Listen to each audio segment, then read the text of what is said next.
président des fêtes.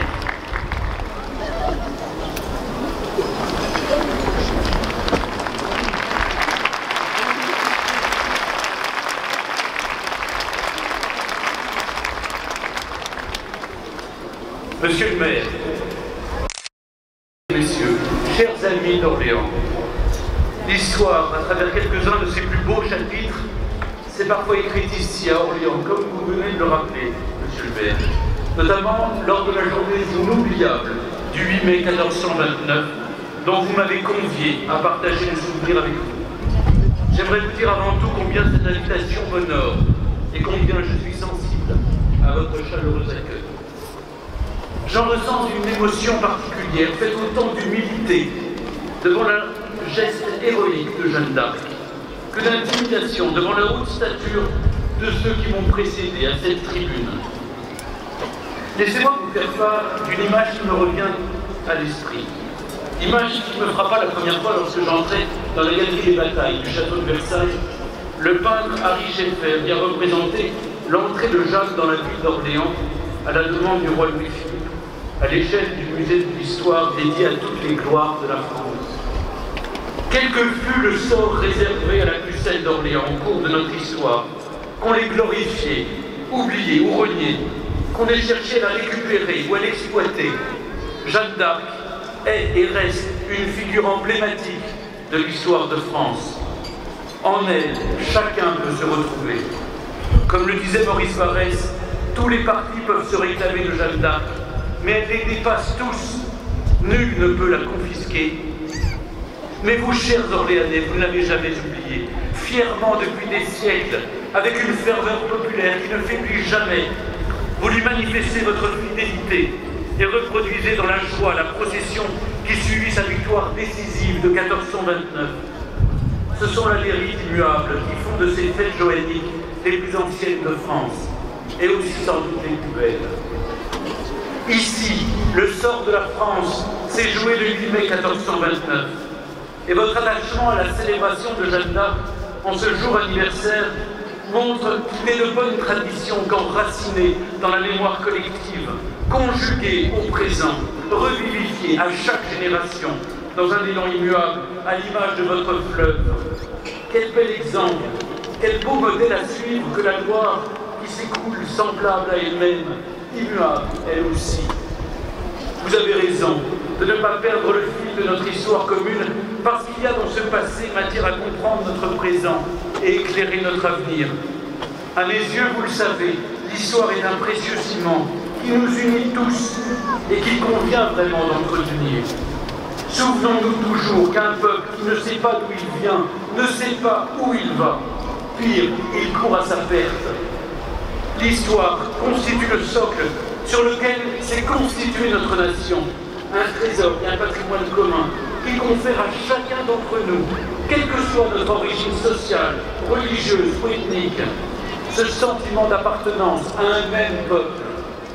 Nos ancêtres n'étaient pas tous gaulois, loin s'en faut, mais l'étude passionnée de l'histoire de France nous permet d'aimer ce pays qui nous a dû naître ou que nous avons choisi. L'histoire, comme la langue et la culture, sont de merveilleux vecteurs d'intégration. Ils confèrent à chacun le sentiment d'appartenir à une aventure collective. Personne ne doit se sentir exclu de cette histoire nationale. De ne pas laisser s'obscurcir en nous ce qu'il y a de meilleur au service de la France. Tous les aspects de la fête, populaire, civile, religieuse et militaire, nous ramènent à ce que fut l'épopée de la jeune fille d'Orléans, à l'heure où les Anglo-Bourguignons font le siège de la ville, enjeu stratégique entre les possessions anglaises et celles du dauphin Charles, en raison de son pont unique sur la Loire. Ce pont est défendu par la bastide des Tourelles, dont s'est emparé l'envahisseur en octobre 1428, comme il s'est emparé d'un douzaine de bastilles qui ceinturent la ville. Jeanne d'Arc a convaincu le dauphin Charles, à Chinon, de lui confier une petite troupe se mettant en route vers Orléans, en son armure de capitaine, portant l'étendard aux fleurs de lys. L'encadre ses compagnons d'armes, galvanisés par l'énergie qui émane de sa personne. Jean Dunois, le bâtard d'Orléans, Laïr, le duc d'Alençon, Jean Coton de Sainte-Raille. Arrivé à Orléans le 29 avril, Jeanne contraint l'ennemi à s'enfermer dans les bastilles qui ceinturent la ville, de sorte que les assiégeants deviennent à leur tour assiégés. Dès le 4 mai, la Bastille de Saint-Loup est enlevée dans l'enthousiasme.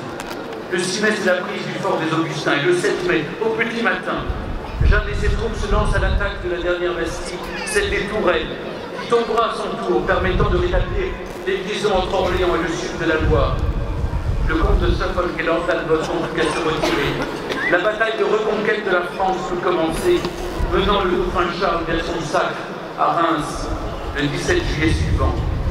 Comment, mes amis, ne pas songer ici aux mots du poète Alain Chartier? C'est elle, dit-il, qui a ramené au port et au rivage le roi perdu dans un immense océan, ballotté par les vents et les tempêtes. C'est elle qui a relevé les courages vers l'espérance d'un meilleur avenir. Elle a ranimé la hardiesse du courage français. Elle a arrêté la ruine de la France et reculé l'incendie qui dévorait le royaume. L'histoire de France est aussi faite de batailles. Certaines ne sont pas seulement décisives, elles se révèlent symboliques avec le recul. La victoire de Jeanne d'Arc s'inscrit dans la lignée de celle de Bouvines, dont on célèbre cette année le 8e centenaire, lorsqu'un sursaut a permis de changer le cours de l'histoire et de sauver l'existence de la France, déjà menacée. La victoire d'Orléans vient mettre un terme à cette terrible série de défaites qui marquèrent la guerre de 100 ans, de Crécy à Azincourt, et qui ébranlèrent notre confiance. Contre tous, Jeanne gardait foi en la victoire finale, alors que tout espoir semblait perdu. Belle leçon, en vérité, que nous offre aujourd'hui la pucelle d'Orléans. Plus d'un demi-millénaire plus tard, d'autres héros sauvèrent l'honneur de la France en continuant de croire en son destin. Mais je songe naturellement au général de Gaulle, car comment pourrais-je ici même ne pas évoquer l'autre victoire du jour, celle du 8 mai 1945, lorsqu'avec l'appui des Alliés et de la Résistance, la France a trouvé sa liberté et sa souveraineté contre l'oppression et la barbarie nazie. C'est aussi cela le message de Jeanne d'Arc, un appel à la résistance, au sursaut national, à rassembler nos forces ultimes lorsque tout semble perdu, à ne jamais perdre espoir ni foi en notre capacité à nous, Français, à nous relever. Ces mots de Michelet résonnent encore dans ma mémoire, puisqu'il voyait en Jeanne une sainte laïque. Elle aima tant la France, et la France touchée se mit à s'aimer elle-même. Souvenons-nous toujours, Français, que la patrie chez nous est née au cœur d'une femme, de sa tendresse et de ses larmes, du sang qu'elle a versé pour nous. Soulignons, c'est important, que jamais Jeanne ne s'est abandonnée à l'esprit de dénigrement ou de revanche. Jamais elle n'a cédé à la haine de l'étranger. Jamais les mots de puissance, de guerre, de haine, de refus, de mépris, de rejet ne sont venus à sa bouche. Elle lui préférait parler d'amour, de cœur, de foi et d'espérance. Elle s'est sentie investie d'une mission sacrée afin d'apporter aux Français la liberté et la paix. Que cela soit clair, Jeanne ne divise pas, elle unit. Elle n'appartient à personne, elle est à tous les Français. La pureté de son idéal, la noblesse de son combat, la place au-dessus des ambitions et des calculs. Je veux croire que brûler vivre à Rouen à l'âge de 19 ans, c'était comme l'a dit si joliment Jean d'Ormesson, pour que les Français cessent de se diviser entre eux et qu'ils retrouvent réunis dans l'honneur et dans la grandeur.